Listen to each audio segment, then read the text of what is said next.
Vamos a orar entonces. Nuestro amado Dios y Padre eterno, en esta noche te damos las gracias por la oportunidad que tenemos, Padre, de disfrutar de este tiempo maravilloso, especialmente de la obra de tu Espíritu Santo en cada uno de nosotros. Si no fuese por tu Hijo también que vino a morir por nosotros, a tu Espíritu que quedó para darnos a conocer más de Él. Y gracias, Padre, porque tú lo diste en la cruz por amor a cada uno. Esta gran verdad sea afianzada en nuestras vidas para seguir atesorando más de tu palabra, conocerte más en la deidad del Padre, del Hijo y del Espíritu Santo. Nos quedamos con tu guía en el nombre de Jesús. Amén. Bien, amados hermanos, entonces vamos a dar inicio a este tema acerca del Espíritu Santo. Voy a compartir entonces la diapositiva. Ahí se está viendo entonces.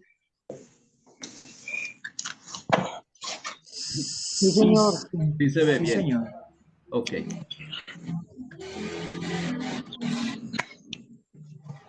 Bien, entonces empezamos con la primera lección que nos habla acerca de la personalidad del Espíritu Santo y vamos a ver en dos áreas importantes.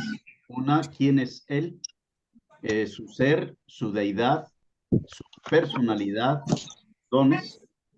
Luego vamos a verle a Él qué hace, obras, y en esa o de sus obras vamos a verlo también en algo de la escatología. Ya se empezó la primera lección. Y vamos entonces a continuar con esta verdad. Espere, mi hermano, quito un poco esto acá,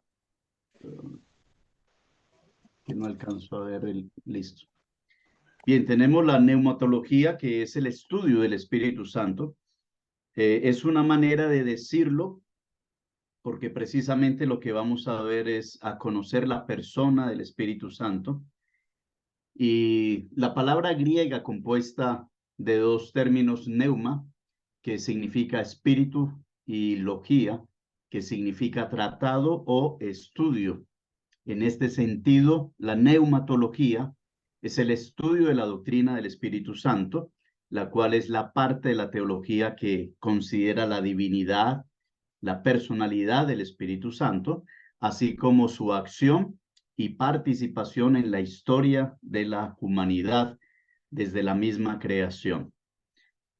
Su acción en el Antiguo Testamento, en el ministerio del Señor Jesucristo, de la iglesia y su función como el paracleto del cristiano. Se estudia también allí la obra regeneradora del hombre o en el hombre, la morada del Espíritu y el bautismo del Espíritu Santo, así como los dones y el fruto del Espíritu. Esto es lo que encierra de una manera panorámica la neumatología en términos de la teología.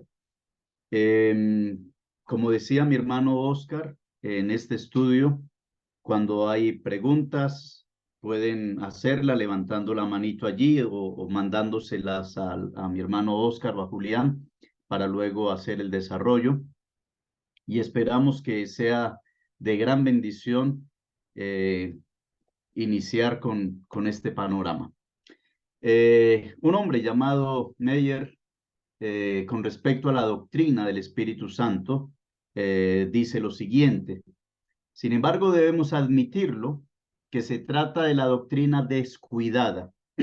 El formalismo y temor al fanatismo ha provocado una reacción en contra de la necesidad de recalcar la obra del Espíritu Santo en la vida del creyente.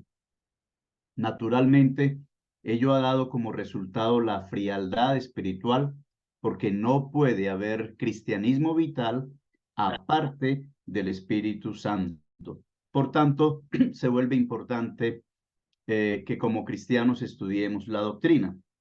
En la lección 1, que está en la página 5, se nos dice también que es interesante notar que hay mención del Espíritu Santo tanto al principio como al final de la Biblia. Entonces vemos al Espíritu Santo allí en la creación, participando de la creación en el Génesis 1, y le vemos también finalizando el libro revelado, que termina con Apocalipsis en el capítulo 22, 17, dando la aclamación del deseo que el Espíritu Santo, en su participación de Paracleto en la iglesia, a la venida de Cristo, salgamos plenamente de esta tierra.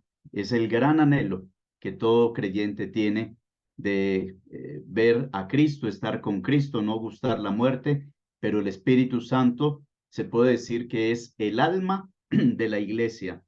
Así que con él salimos, llegando Cristo por nosotros. Ojalá sea hoy. Así que hay una situación durante la historia de la iglesia, y es los dos extremos: el formalismo rígido y congelador, donde el Espíritu Santo no tiene gran participación. Se le ve al Padre, se le ve al Hijo, y poco se entiende del Espíritu Santo. Poco se le da participación al Espíritu Santo. Y el otro extremo es el fanatismo ferviente, que ya recuerdo en una ocasión, en una conferencia, que un hombre decía, ya no estamos en el tiempo de la doctrina, ya no estamos en el tiempo de Jesucristo, estamos en el tiempo es del Espíritu Santo. Y precisamente estaba convocando personas porque iba a levantar de entre los muertos a alguien. Y esas son las cosas que hoy también estamos viendo como los extremos, en donde al Espíritu Santo se le lleva también al otro lado. De muchas maneras, el Espíritu Santo es como el miembro perdido de la Trinidad. Algunas personas confiesan que simplemente no lo comprenden. Otros profesan conocerlo bien, mientras que revelan su verdadera ignorancia con lo que se dice y se hace. Y esta es precisamente la crisis en la que la iglesia en estos últimos tiempos se encuentra.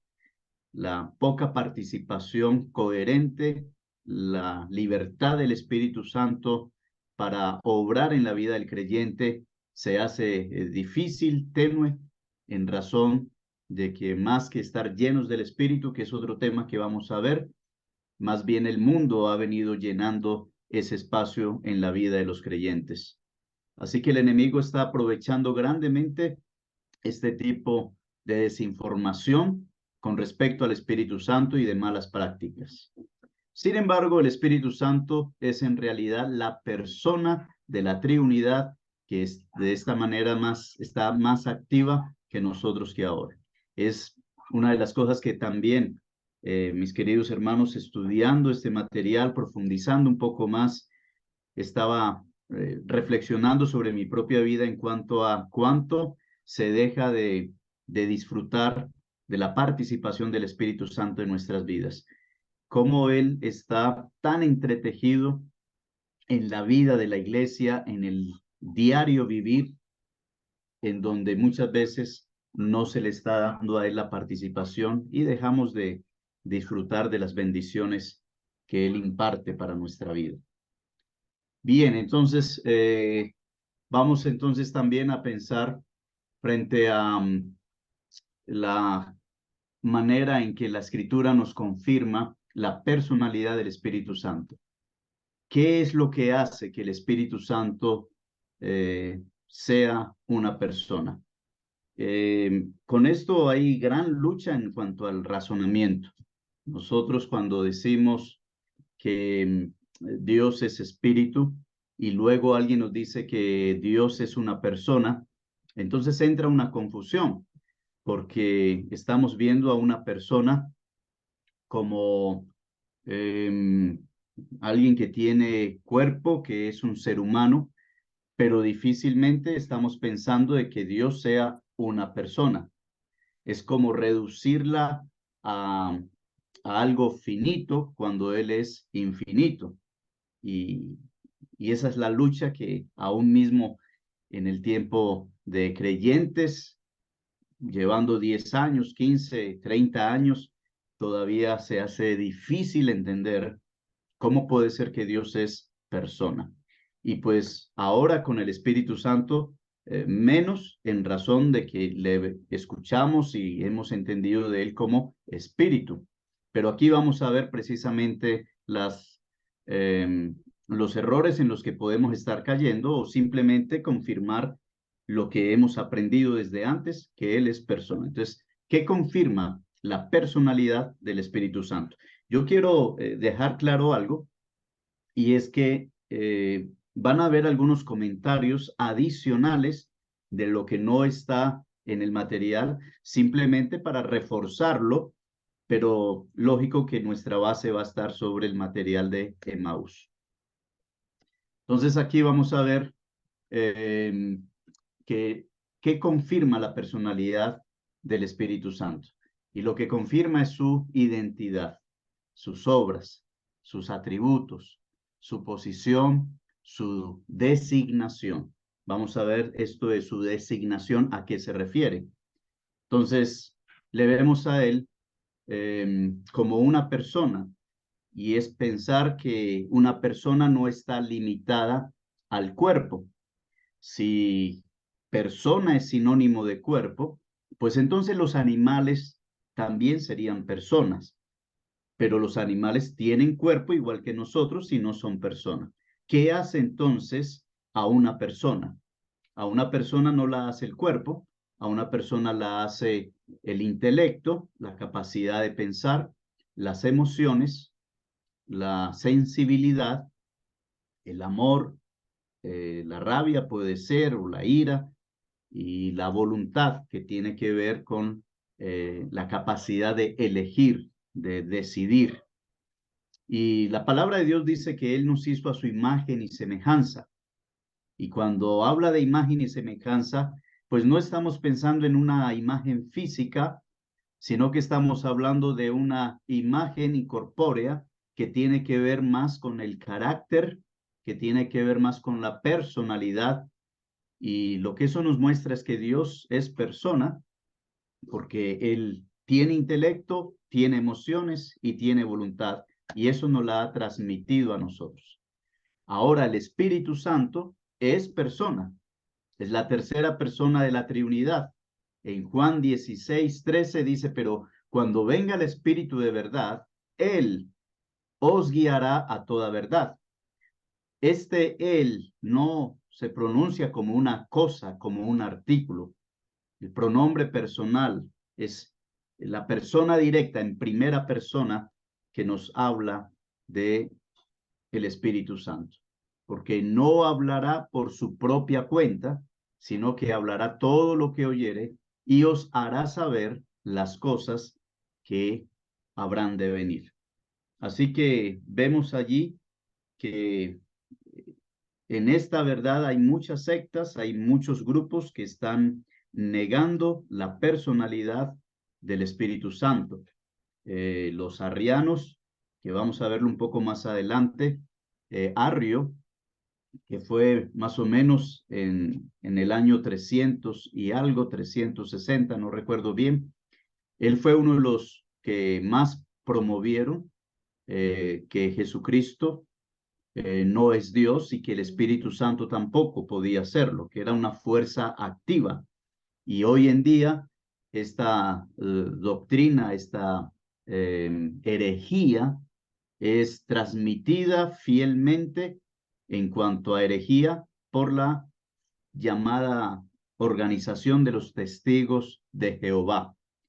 Entonces, hay otros grupos que han surgido también con este tipo de herejías. Entonces, la personalidad consiste en inteligencia, emociones y voluntad. Con la inteligencia sabemos, con las emociones sentimos y con la voluntad hacemos. Juan 20:22, y habiendo dicho esto, sopló y les dijo, recibid el Espíritu Santo. Fue Cristo allí trayendo a la persona del Espíritu en un acontecimiento muy especial que se dio con los discípulos. Entonces, la Biblia dice que fuimos creados conforme a la imagen y semejanza de Dios, y Dios es espíritu, que un ser como Dios, ángeles, querubines, etcétera, no tengan carne, hueso, eso no quiere decir que no sean personas. La Biblia dice que hay cuerpos celestes o celestiales y cuerpos terrenales. Entonces, los cuerpos celestiales, seres angélicos, nosotros terrenales, pero lo que nos hace persona es eso que Dios sopló en el hombre, aliento de vida, la personalidad y también el espíritu. Algunos nombres, vamos a ver aquí, masculinos del Espíritu Santo. Estas son las designaciones del Espíritu Santo. ¿Qué significan las designaciones? Nos habla precisamente que el Espíritu Santo se identifica de manera masculina. En la traducción de Juan 15:26, Juan 16:13, Juan 16:14, nos muestra que el neuma, que es espíritu, está en sustantivo neutro, pero el pronombre es pronombre masculino. Y es importante tener en cuenta esto porque nos habla Hermano de... Julián, un momentico. Julián, Hágale. yo lo interrumpo, qué pena. Me hace un favor y le dice a Oscar o a Julián García que es que hay hermanos que me están diciendo que no mandaron el enlace. Daisy y William no se han podido conectar porque no han mandado el enlace. Gracias, mi hermano. Qué, Bueno, pe- ellos ya acaban de qué pena, escucharlo. qué pena, hermano. No, no, no, está bien, está bien. Gracias. Gracias por esa participación ahí. Bien, tenemos entonces la inteligencia. En el griego tenemos esta traducción que no sé cómo se traduce, pero romnema o promnema, y tenemos allí los textos también en Isaías 11:2, en Romanos 8:27 y en Efesios 1:17, donde nos habla que la inteligencia o el intelecto nos habla de la mente de Dios manifestada en las tres personas. El Espíritu Santo tiene mente. En la primera carta a los Corintios 2:10, 12, 13, dice, pero Dios nos la reveló a nosotros por el Espíritu, porque el Espíritu todo lo escudriña, aún lo profundo de Dios. Y allí el Espíritu todo lo escudriña, se refiere al Espíritu Santo con la capacidad de pensar. En el verso 11, porque ¿quién de los hombres sabe las cosas del hombre, sino el espíritu del hombre que está en él? Así tampoco nadie conoció las cosas de Dios, sino el espíritu de Dios. Y nosotros no hemos recibido el espíritu del mundo, sino el espíritu que proviene de Dios, para que sepamos lo que Dios nos ha concedido. Este es otro pasaje que nos habla de la capacidad del Espíritu Santo conocer, tener la capacidad de pensar, de razonar, de inteligencia. Verso 13, lo cual también hablamos, no con palabras enseñadas por sabiduría humana, sino con las que enseña el Espíritu, acomodando lo espiritual a lo espiritual. Entonces, vemos esta capacidad del Espíritu Santo. Continuamos en cuanto a lo que encontramos allí en el texto, donde vemos que hay dos espíritus, la última parte de la página 5, y esos dos espíritus lo encontramos en la carta a los Romanos 8:16. El Espíritu mismo da testimonio a nuestro espíritu de que somos hijos de Dios. Ese espíritu fue precisamente el que recibimos en el momento en que Adán fue creado. En Eclesiastés también se nos dice que Dios ha puesto eternidad en el espíritu del hombre sin que el hombre alcance a entender la grandeza de esto. Entonces, tenemos un espíritu limitado, finito, pero ese espíritu es con el que nos comunicamos con el Espíritu de Dios porque ¿quién de los hombres sabe las cosas del hombre sino el espíritu del hombre? Ahí está el hombre, el espíritu del hombre que está en él. Así tampoco nadie conoció las cosas de Dios sino el espíritu, y ahí está con mayúscula, el espíritu de Dios al Espíritu Santo. En el verso 14 dice, pero el hombre natural no percibe las cosas que son del Espíritu de Dios, porque para él son locura, y no las puede entender porque se han de discernir espiritualmente. Ese es el caso con el hombre. Vemos que un animal, como dice acá el mismo pasaje, los problemas que aparecen en el nivel humano frente a no poder discernir las cosas de Dios. Un animal no puede conocer las cosas del hombre porque no posee lo esencial, un espíritu humano. Hace la distinción entre el espíritu de Dios, entre el espíritu del hombre y entre un animal llevado a la incapacidad de poder espiritualmente comunicarse. Entonces, vemos ahí estas diferencias que las encontramos en las Escrituras.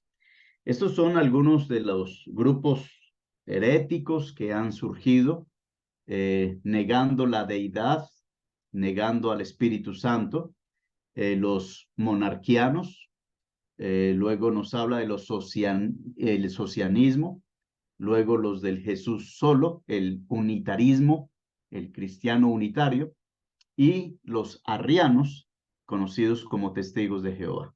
En la historia, el enemigo ha querido de una u otra manera quitar la palabra de Dios, la verdad absoluta de Dios con respecto a la deidad. Todo lo que sea contrario a la deidad de Dios es una herejía, es un ataque directo contra el Dios eterno. Es atacar la doctrina fundamental del cristianismo. Esta negación de su personalidad ha ocurrido a través de la historia de la iglesia. Primero por los monarquianos, los arrianos, los socianios y hoy por los unitarios. Sin embargo, pasamos para ahorrar tiempo, el Espíritu Santo es una persona, tanto que si revisamos la Biblia podemos encontrar muchos argumentos que nos demuestran esta afirmación. Y vamos a empezar precisamente con el tema en cuestión que nos compete. Esta es una figura más del arrianismo. Entonces empezamos con la personalidad del Espíritu Santo, enfocados en las emociones o en la emoción o la sensibilidad. Efesios 4:30, y no contristéis al Espíritu Santo de Dios, con el cual fuisteis sellados para el día de la redención. Entonces, encontramos que el Espíritu Santo es contristado en la parte emocional o sensibilidad de él. Luego, la capacidad de entristecerse es claramente una emoción personal, una fuerza, como lo dicen las sectas, no tiene sentimientos, no tiene emociones. La fuerza activa de Dios, como lo han enseñado. El Espíritu Santo es amor. El Espíritu Santo es la expresión del amor en Romanos 15:30. Nos lleva a amar. El Espíritu Santo responde también, amonesta, contiende. Es una manifestación emocional. Así como ama, le da ira, se contrista, tiene contención, como en Hechos 16 y Génesis 6, cuando el Espíritu de Dios no contenderá más con el hombre, cuando se aumentaba el pecado de la raza humana en aquel entonces del Antiguo Testamento, ahí se manifestaba las emociones del Espíritu Santo. Ahora vemos la voluntad del Espíritu Santo. En la voluntad, en Juan 14:26, en Hebreos 10:15, voluntad en griego, boulei o bouleitai. En Romanos 8:14 dice, porque todos los que son guiados por el Espíritu de Dios, estos son hijos de Dios. Entonces, la guía del Espíritu Santo es la manifestación de la voluntad como persona. Como persona, también en Corintios 12:11 dice, pero todas estas cosas las hace uno y el mismo Espíritu, distribuyendo individualmente a cada uno según la voluntad que él tiene. En Hechos 16:6-7 dice, pasaron por la región de Frigia, hablando del viaje misionero del apóstol Pablo, y en Galacia, y habiendo sido impedidos por el Espíritu Santo de hablar la palabra en Asia, y cuando llegaron a Misia, intentaron ir a Bitinia, pero el Espíritu de Jesús no se lo permitió. Ahí vemos la participación del Espíritu Santo en cuanto a la voluntad. Tenemos otros pasajes también, como Gálatas 5:18, y esto nos muestra, hay muchos pasajes más que nos puede seguir hablando de la voluntad como persona del Espíritu Santo. Vemos Gálatas 5, que nos dice, pero si sois guiados por el Espíritu, no estáis bajo la ley. La guía del Espíritu Santo. Tenemos también, y esto erais algunos, mas ya habéis sido lavados, ya habéis sido santificados, ya habéis sido justificados en el nombre del Señor Jesús y por el Espíritu de nuestro Dios. O sea que el Espíritu Santo participó en esta decisión con la Trinidad en su voluntad. El Espíritu Santo en su voluntad, en sus emociones, en su personalidad, habla. Y el Espíritu dijo a Felipe, acércate y júntate a ese carro. Por lo cual, como dice el Espíritu Santo, si oyereis hoy su voz, ahí lo escuchamos hablar. Luego el Espíritu dice claramente que en los postreros tiempos algunos apostatarán de la fe. Así que en estos pasajes hemos visto la manifestación del Espíritu Santo en el habla, comunicándose con el hombre. La verdad, uno no entiende cómo las personas terminan creyendo la mentira de Satanás cuando quiere hacer ver al Espíritu Santo simplemente como una energía o como algo que hace parte de Dios, pero negando por completo que el Espíritu sea la persona que él mismo manifiesta ser en las Escrituras. El Espíritu Santo también enseña, Juan 14:26, vivifica, Romanos 8:11, guía, Romanos 8:14, convence, Juan 16:7-11, refrena, Génesis 6, segunda a los Tesalonicenses 2:7, envía, Hechos 8:29, realiza milagros, Hechos 8:39, escoge, Hechos 13:1-2, intercede y ora. Toda la manifestación como persona, como lo ha hecho el Padre, Dios Padre, como lo ha hecho Dios el Hijo, pues también lo hace Dios Espíritu Santo. El Espíritu Santo también lo vemos entonces como el otro consolador. Y en esa verdad de ser el otro consolador, la palabra consolador es paracleto, o significa también abogado, ayudante, consejero. Lo tenemos también en Primera de Juan 2:1. El otro, refiriéndose al Espíritu Santo, ha venido permanentemente como su vicario, su sustituto, para hacer todo esto en su ausencia. Entonces, es interesante cómo el Señor Jesucristo hace su ministerio conforme a la voluntad del Padre, pero le da a los discípulos el ánimo de no entristecerse, ya que no van a estar solos, sino que vendrá el otro, la otra persona, el Espíritu Santo. Sin duda, posiblemente, los discípulos estaban pensando allí que en el día de Pentecostés vendría de pronto el otro en cuerpo humano. Quién sabe cómo lo estarían imaginando, si otra vez en un burrito sentado o en un caballo esta ocasión, quién sabe. Pero qué sorpresa cuando se encuentran que el otro consolador, la otra persona, estaría en espíritu y no fuera de ellos, sino dentro de ellos, en su propio cuerpo, convirtiéndose así en cada creyente como el templo del Espíritu Santo. Es una obra completamente fuera de lo que el hombre estaría esperando. Y es para nosotros el mejor regalo de tener al Espíritu dentro de nosotros. Me gustaría hasta el momento, entonces, si hay alguna pregunta, algo que alguno de ustedes quiera compartir, agregar, entonces podemos enriquecer un poco, sin mucho tiempo para, lógico, seguir abarcando estos espacios.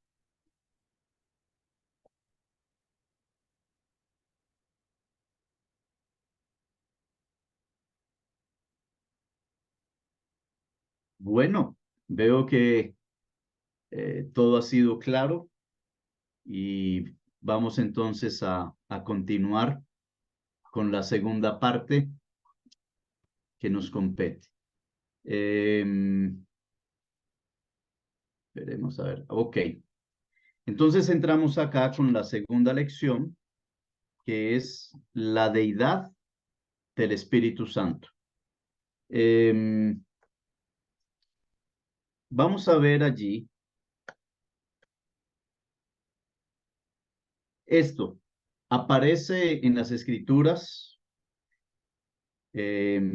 como el Padre o como el Hijo.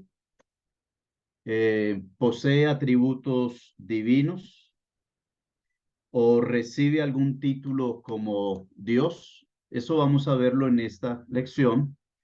Y lo primero que encontramos en el encabezado es, habiendo establecido que el Espíritu Santo es una persona, entonces pasamos a una segunda pregunta de gran importancia.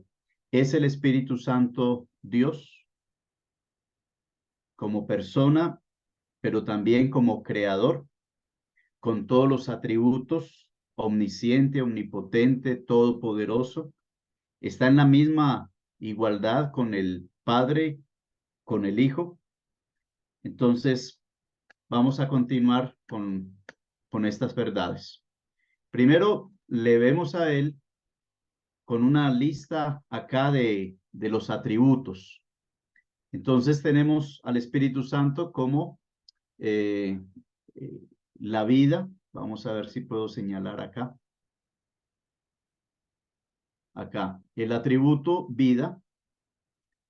Al Padre se le muestra en Josué 3:10 como la vida, al Hijo en Juan 1:4, pero al Espíritu Santo en el atributo de la vida se le ve en Romanos 8:2. Omnisciencia. Lógico, vamos a ver algunos de estos con más detalle, pero en la omnisciencia encontramos al Padre en el Salmo 139 del 1 al 6. Lo encontramos en el Hijo en la omnisciencia, Juan 4:17 y 18, pero vemos la omnisciencia del Espíritu Santo en la primera carta a los Corintios 2:10, 12. La omnipotencia. Encontramos al Padre en Génesis. En el principio creó Dios los cielos y la tierra. Al Hijo lo encontramos en Juan 1:3 y al Espíritu Santo lo encontramos en Job 33:4. Hay otros pasajes donde también encontramos la omnipotencia del Espíritu Santo, pero acá solamente es una referencia. La omnipresencia con el Padre la encontramos en Jeremías 23:23-24, en el Hijo en Mateo 28:20, y le encontramos el Espíritu Santo en el Salmo 139 del 7 al 10. Ahí está la omnipresencia del Espíritu. El atributo de la eternidad. Entonces tenemos aquí con el Padre en el Salmo 92, el Hijo, Juan 1:1, y el Espíritu Santo en la eternidad, como el eterno Dios, Hebreos 9:14. El atributo de la santidad. Con el Padre lo encontramos en Levítico 11:44, con el Hijo en Hechos 3:14 y el Espíritu Santo en Mateo 12:32. El atributo del amor con el Padre lo encontramos en Primera de Juan 4:8, en el Hijo lo encontramos en Romanos capítulo 8, 37 al 39, y al Espíritu Santo encontramos en Gálatas 5:22. Como recordamos, el fruto del Espíritu Santo es amor. El atributo de la verdad está con el Padre en Juan 3:33, con el Hijo en Juan 14:6 y con el Espíritu Santo está en Juan 14:17. Así que, muy resumidamente, con un solo versículo, encontramos a la deidad identificada plenamente como un solo Dios, pero tres personas, con función y con participación individual, pero unidos en la deidad. Bien, los atributos divinos. En el atributo divino, entonces vamos a verle en Hebreos 9:14, cuanto más la sangre de Cristo, el cual mediante el Espíritu eterno. Allí vemos la eternidad del Espíritu Santo. Un hermano que me ayude a leer, por favor, Isaías 11, 1 y 2, en contraste con la primera carta a los Corintios 2, 10, 12. ¿Quién de ustedes me puede ayudar a esta lectura?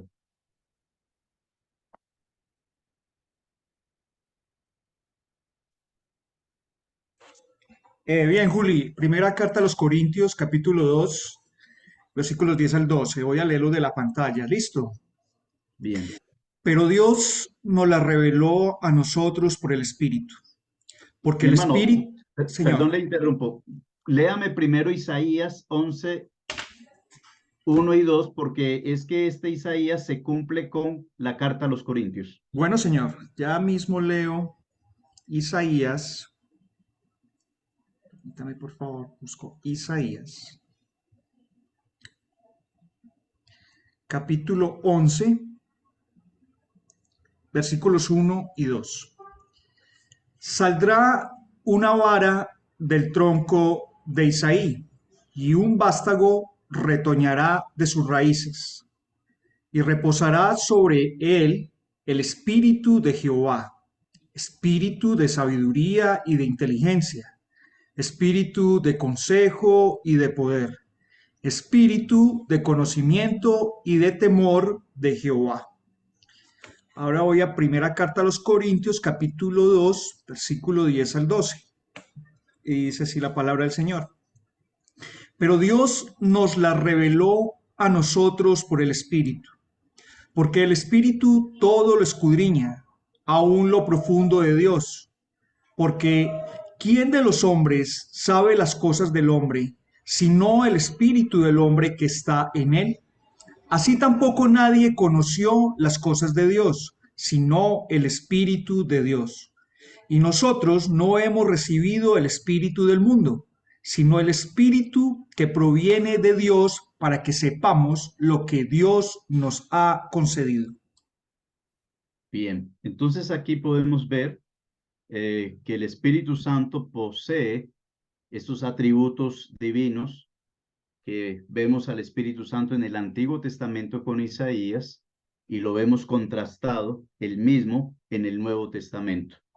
Un hermano que me pueda ayudar con la página 9, donde tenemos allí esta parte si frecuentemente se le vincula íntimamente con ambos. Entonces, quisiera de pronto dar la participación a algún hermano que quiera leer esta parte, el 2:1. Listo, mi hermano, puedo. Hágale, gracias. Bueno, 2:1. ¿Tiene el Espíritu Santo igualdad con el Padre y con el Hijo? Perdón. Si frecuentemente se le vincula íntimamente con ambos, esto claramente demuestra igualdad en dignidad y relación. Recordamos la gran comisión y Jesús se acercó y les habló diciendo: toda potestad me es dada en el cielo y en la tierra. Por tanto, y haced discípulos a todas las naciones, bautizándolos en el nombre del Padre y del Hijo y del Espíritu Santo.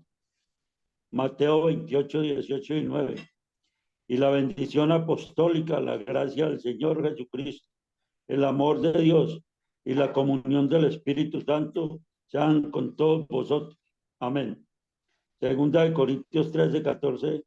Esto se rebustece cuando notamos su relación con las otras personas divinas en lo que se refiere a la salvación, los dones y la entrada al Padre en oración. Notemos la presentación de la Trinidad en estos pasajes, elegidos según la presencia de Dios Padre en santificación del Espíritu, para obedecer y ser rociados con la sangre de Jesucristo. Primera de Pedro 1:2. Ahora bien, hay diversidad de los dones, pero el Espíritu es el mismo. Y hay diversidad de ministerios, pero el Señor es el mismo. Y hay diversidad de operaciones, pero Dios que hace todas las cosas en todos es el mismo. Primera de Corintios 12, 4-6. Porque por medio de él, Cristo, los unos y los otros tenemos entrada por un mismo espíritu al Padre. Efesios 2:18. Efesios 2:18. Cuando nombramos las personas de la Trinidad, casi siempre seguimos este orden: Padre, Hijo y Espíritu. Pero en el Nuevo Testamento observamos que no se usa siempre el mismo orden, sino que cambia de un texto a otro. Posiblemente la razón para estos cambios es privar al lector del concepto que una persona es menos importante a las otras. Bien, gracias, mi hermano Carlos. Bueno, Hemos hecho dos lecturas, una la que hizo mi hermano Oscar y la otra que hizo mi hermano Carlos, donde nos ubica en cuanto a cómo el Espíritu Santo posee atributos divinos, tanto con el Padre, con el Hijo, como también con los atributos que competen a la divinidad de ellos dos. El Espíritu Santo en su omnisciencia, lo veíamos en Isaías 11, 1 y 2, y la primera carta a los Corintios 2:10, le vemos conociendo todas las cosas y había sido profetizado desde antes. En la segunda parte de el párrafo 2:2, que es de omnisciencia, dice: pero en realidad, en la parte de abajo, no solo los revela, sino que también los produce. Significa que el Espíritu Santo no solamente está revelando, sino que también produce. Vamos a ver acá qué es lo que Él está produciendo. Y tiene que ver es con las Sagradas Escrituras. Toda la Escritura es inspirada por Dios. Dicen literalmente, alentada por Dios. Tal como al principio formó a Adán del polvo de la tierra y alenté en su nariz soplo de vida, así alentó en las mentes de ciertos siervos escogidos y tomó ciertas palabras de los vocabularios de ellos para impartir pensamientos divinos al hombre. Estas palabras eran tanto humanas como divinas. Humanas porque pertenecían a todos los hombres y eran realmente palabras del escritor, pero al mismo tiempo eran divinas porque el Espíritu Santo las escogió para revelar la verdad.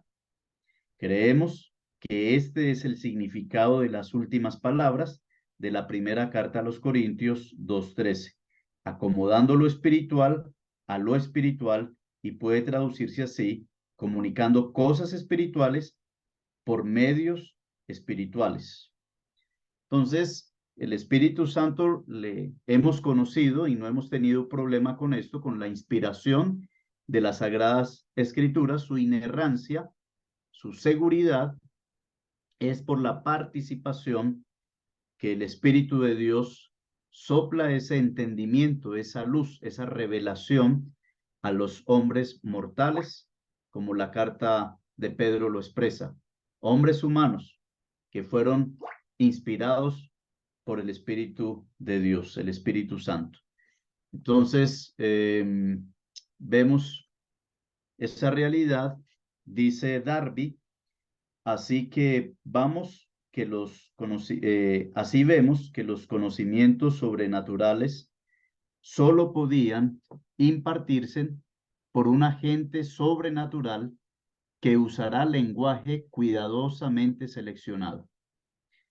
En las cartas a las 7 iglesias, en Apocalipsis 2 y 3, encontramos repetidas veces esta exhortación: el que tiene oídos, oiga lo que el Espíritu dice a las iglesias. ¿Por qué dice así? Porque el Espíritu Santo tiene perfecto conocimiento de cada iglesia. Él se mueve igual que Cristo en medio de los candelabros.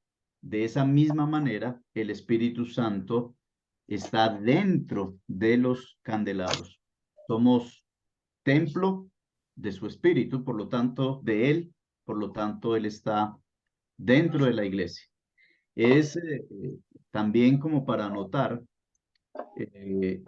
qué pasa verdaderamente con la iglesia del Señor. Es imposible que donde está el Espíritu Santo, su palabra no se esté ejecutando, que sus funciones no se estén llevando a cabo, que sus dones no se vean reflejados, que su guía no esté demarcada. Y vale la pena poner mucho cuidado, porque de ahí es donde podemos notar que una secta que no está con las escrituras, que una secta que no está con la palabra de Dios, sino con la palabra de su fundador, es una muestra de la ausencia del Espíritu Santo dentro de las personas que estén allí, que son las que deberían conformar a la iglesia del Señor. Entonces el Espíritu Santo es el sello para identificar también a una iglesia conforme a las Escrituras, hablando de los fundamentos y la esencia de la presencia de Dios. Vemos también la omnipotencia del Espíritu Santo. Entonces, esto resalta la obra. Estamos allí más adelantico en la página 11. Esto resalta la obra de creación. En el principio creó Dios los cielos y la tierra estaba desordenada y vacía, y las tinieblas estaban sobre la faz del abismo, y el Espíritu de Dios se movía sobre la faz de las aguas. Entonces aquí vemos al Espíritu Santo moverse sobre la faz de las aguas. En esa primera parte del Génesis hay varias teorías que encontramos con respecto a la parte de la creación. Una de esas es la teoría de la brecha, donde dice que la tierra estaba desordenada y vacía, y que en este pasaje se está encontrando un espacio de tiempo en donde hubo un desarrollo por muchos años. Algunos hablan de millones de años, y esa es la teoría de la brecha. Nosotros creemos que los cielos y la tierra fueron creados en 6 días, pero al mismo tiempo cuando estamos pensando en el Espíritu Santo como creador, ahí hay una participación del Espíritu Santo en este momento. Y traigo a colación este pasaje de Deuteronomio 32:10, en donde nos revela una frase, una palabra, que es la misma que se está utilizando en Génesis 1 y 2, específicamente en el verso 2. Génesis 32:10 dice así. Perdone, Deuteronomio 32:10.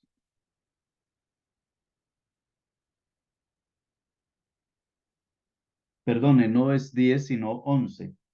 Como el águila que excita su nidada, revolotea sobre sus pollos, extiende sus alas, los toma y los lleva sobre sus plumas. Estaba haciendo un pequeño estudio sobre la participación del Espíritu Santo allí en Génesis 1 y 2, y interesantemente se me llevaba a esta misma expresión de revolotear sobre los polluelos en este pasaje, manifestando que el Espíritu Santo se movía. Y ese revolotear y se movía están dentro del mismo significado. Y el hebreo nos está traduciendo como cuidar, como proteger, como en este caso, que el águila está protegiendo y cuidando a sus polluelos, el Espíritu Santo está participando en la protección también con la creación. Entonces, me parecía muy interesante la relación que se tiene con ese pasaje, viendo al Espíritu Santo cuidando, protegiendo, participando. Anteriormente pensaba que era simplemente una condición del espíritu que se paseaba allí, pero después me entero que es mucho más profundo y es una participación como Dios, espíritu creador. En su omnipotencia, en el Salmo 104:30 dice: envías tu espíritu, son creados y renuevas la faz de la tierra. Ahí el Espíritu Santo también está participando en la creación. El Espíritu Santo en su omnipotencia, en Primera de Pedro 3:18, porque también Cristo padeció una sola vez por los pecados, el justo por los injustos, para llevarnos a Dios, siendo a la verdad muerto en la carne, pero vivificado en espíritu. Y ese vivificado en el espíritu significa que el Espíritu Santo participó de la resurrección de Cristo. El Espíritu Santo estuvo involucrado con la presencia de Cristo acá en la tierra, y los poderes, las manifestaciones, los milagros del Señor Jesucristo estuvieron empoderados por el Espíritu Santo. Recordemos que para el Señor Jesucristo, ocupar nuestro lugar, hacerse hombre, Él se limitó, como lo encontramos en la carta a los Filipenses, la kenosis de Cristo. Se despojó, se limitó de sus poderes divinos, pero ¿qué estaba participando en él si no era el Espíritu Santo por quien él estaba ejecutando la obra? Por eso la blasfemia contra el Espíritu Santo, que la vamos a ver más adelante, se muestra allí porque los milagros que Cristo estaba haciendo, que eran por el Espíritu Santo, los estaban llevando hacia Belcebú, hacia Satanás, cuando Cristo revela que era el Espíritu Santo quien estaba ejecutando estas funciones y ahí es donde se manifiesta la blasfemia contra los milagros que el Espíritu Santo estaba haciendo a través del Señor Jesucristo. Entonces, vemos que el Espíritu Santo tiene poder para hacer milagros.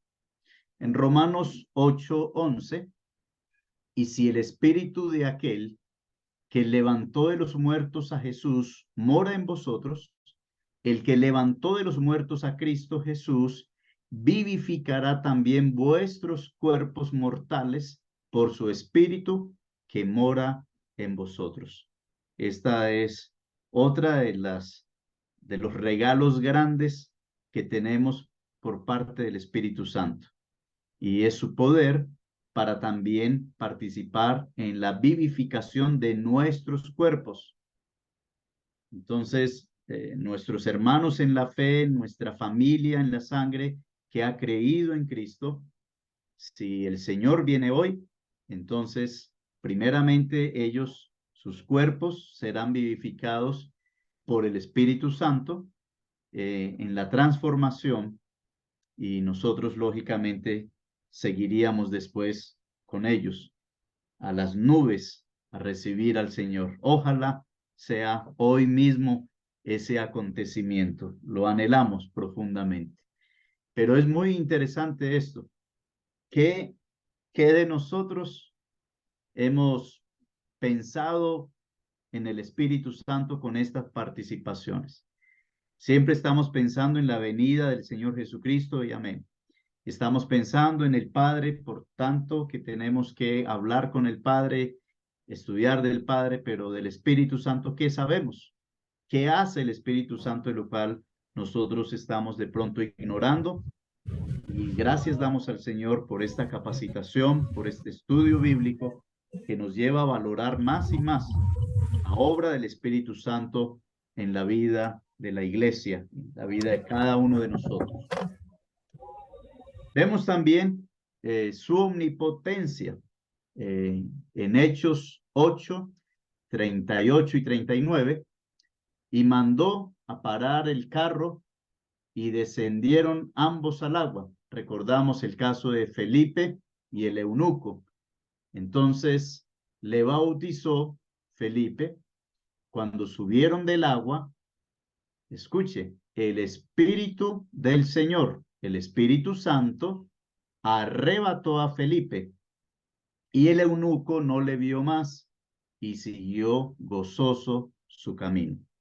Entonces, el todo poder que tiene el Espíritu Santo, eso nos muestra que el Espíritu Santo, aunque no lo estamos mencionando, no le estamos dando la importancia que tiene, posiblemente para algunos hay menosprecio o uno indirectamente termina menospreciándolo, pero el Espíritu Santo ejecuta los mismos poderes del Padre y del Hijo, y lo está haciendo permanentemente, y no nos estamos dando cuenta muchos de nosotros.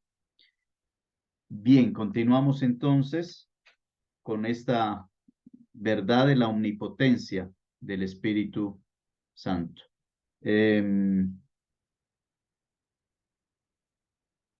Ahora vamos a verle en la omnipresencia.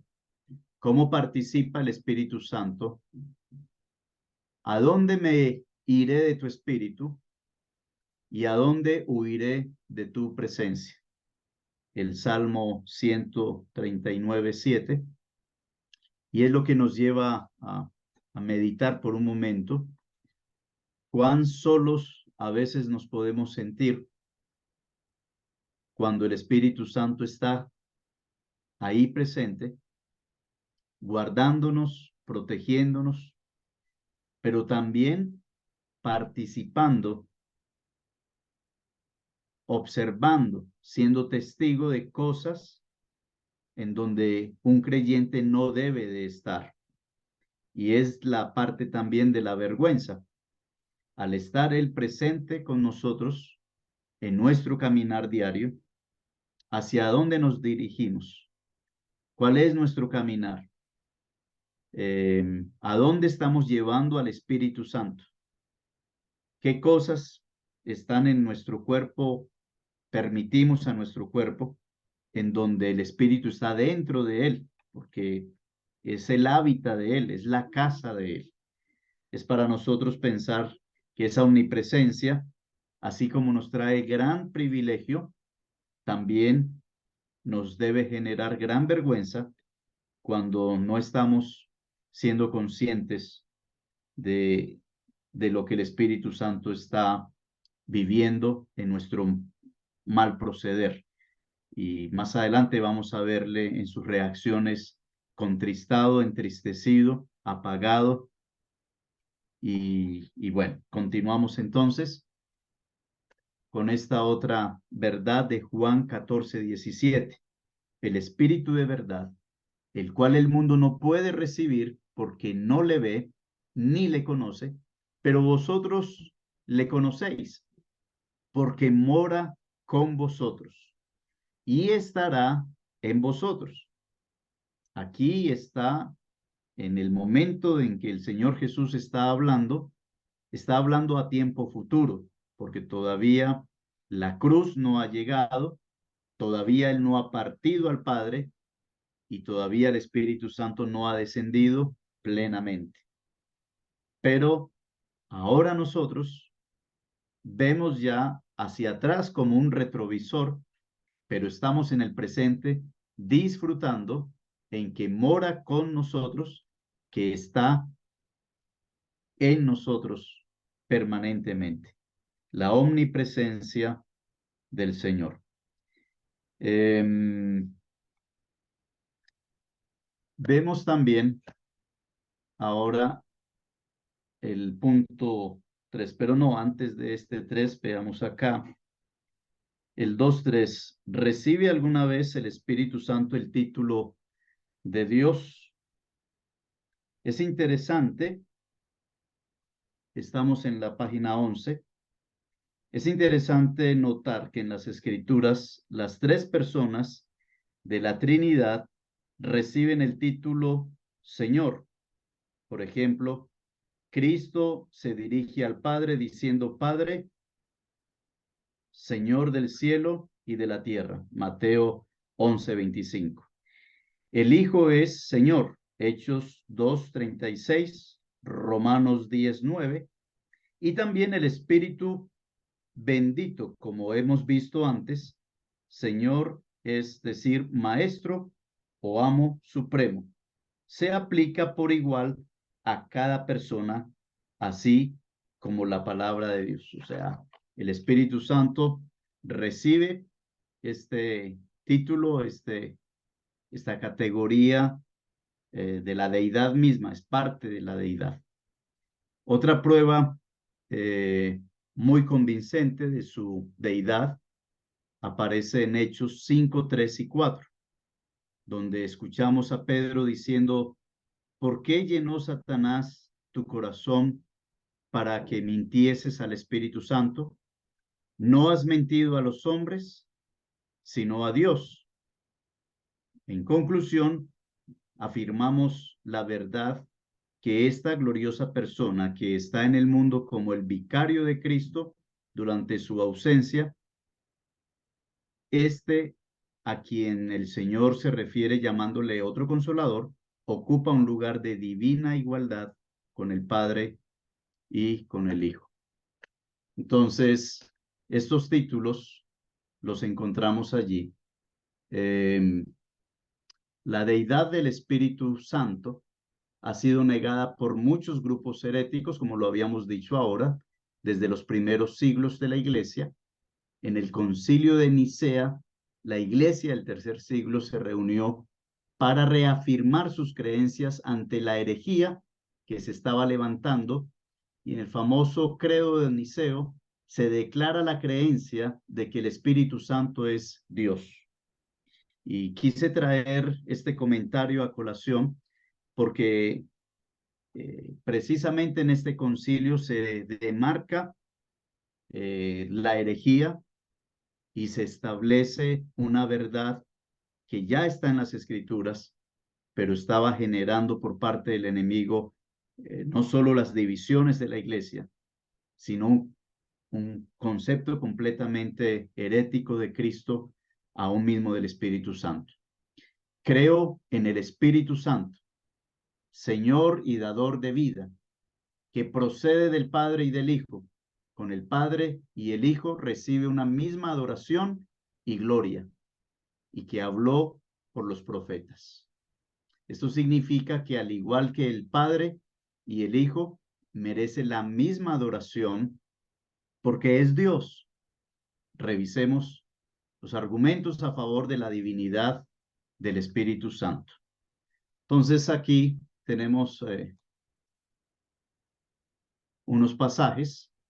Dios habló al profeta diciendo y dijo: anda y di a este pueblo, oíd bien y no entendáis, ved por cierto, mas no comprendáis, engruesa el corazón de este pueblo y agrava sus oídos y ciega sus ojos, para que no vea con sus ojos, ni oiga con sus oídos, ni su corazón entienda, ni se convierta y haya para él sanidad. Luego, revisando Hechos, encontramos a Pablo diciendo que fue el Espíritu Santo, fue quien dijo estas palabras. Entonces, le estamos viendo en el Antiguo Testamento como Dios, pero aquí en el Nuevo Testamento se enfatiza que fue el Espíritu Santo. Entonces, y como no estuviesen de acuerdo entre sí, al retirarse, les dijo Pablo esta palabra: bien habló el Espíritu Santo por medio del profeta Isaías a nuestros padres, diciendo: ve a este pueblo y diles, de oídos oiréis y no entenderéis, y viendo veréis y no percibiréis, porque el corazón de este pueblo se ha engrosado, y con los oídos oyen pesadamente, con sus ojos han cerrado, y sus ojos han cerrado, para que no vean con los ojos, y oigan con los oídos, y entiendan de corazón, y se conviertan, y yo los sane. Entonces vemos aquí otra manifestación escritural del Espíritu Santo como Dios. Vemos este otro pasaje también, uno más. Esto es así porque el Espíritu Santo es Dios. Otros pasajes, Jeremías y Hebreos. En Jeremías leemos: pero este es el pacto que haré con la casa de Israel después de aquellos días, dice Jehová.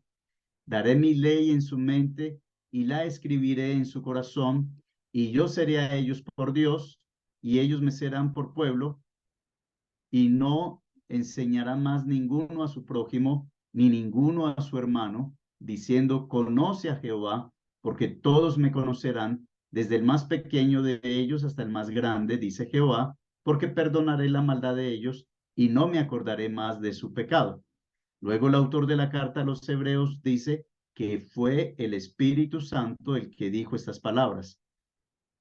Y nos atestigua lo mismo el Espíritu Santo, porque después de haber dicho: este es el pacto que haré con ellos después de aquellos días, dice el Señor, pondré mis leyes en sus corazones y en sus mentes las escribiré, añade, y nunca más me acordaré de sus pecados y transgresiones. Hebreos 10, 15, 17. Esto es cierto porque Jehová es Dios y el Espíritu Santo es Dios también. Entonces, es supremamente interesante cómo estamos encontrando cada vez más al Espíritu Santo participando de su deidad, de la deidad, de todo poder, de todo conocimiento, con capacidad de perdonar pecado, y así como nos lo acaba de narrar la profecía. El Espíritu Santo claramente es llamado Dios, ya lo hemos leído acá en la revista, en el folleto, las características de él: la eternidad, Hebreos 9:14, la inmensidad, el Salmo 139:7, la omnipotencia, en Miqueas, en Isaías, el preconocimiento, en Hechos 1:16. Entonces, le vemos a él cada vez más marcándose, y ahora con los títulos del Espíritu Santo. Ya para ir terminando, Charles Ryrie dice, los nombres divinos del Espíritu revelan su deidad. Los nombres que recibe Dios aluden a sus muchos atributos y su supremacía como ser divino, y lo mismo aplica para el Espíritu Santo. Veamos algunos de los nombres que recibe el Espíritu Santo. Los nombres nos hablan acerca del carácter y la esencia de la persona. Entonces tenemos aquí un espíritu, el énfasis, su unidad, 7 espíritus, el énfasis, su perfección, omnipresencia e integridad, el espíritu del Señor, su soberanía, el título de espíritu eterno, su eternidad, glorioso espíritu de Dios, su gloria, espíritu de vida, su vitalidad, espíritu de santidad, Espíritu Santo, el santo nos habla de santidad, espíritu de sabiduría, espíritu de inteligencia, espíritu de consejo, espíritu de conocimiento, nos habla de su omnisciencia, su sabiduría y su consejo. Espíritu de poder, su omnipotencia. Espíritu de temor de Jehová, su reverencia. Espíritu de Jehová, su veracidad. Espíritu noble, su libertad soberana. Espíritu de gracia, su gracia. Espíritu de gracia y de oración, su gracia y disposición a la oración, con todas las citas que nos confirman estas grandes verdades de los títulos del Espíritu Santo. Bien, yo creo que aquí ya podemos dejarlo. Para la próxima lección empezamos con la lección número 3. Si hay preguntas, algo para agregar o clarificar.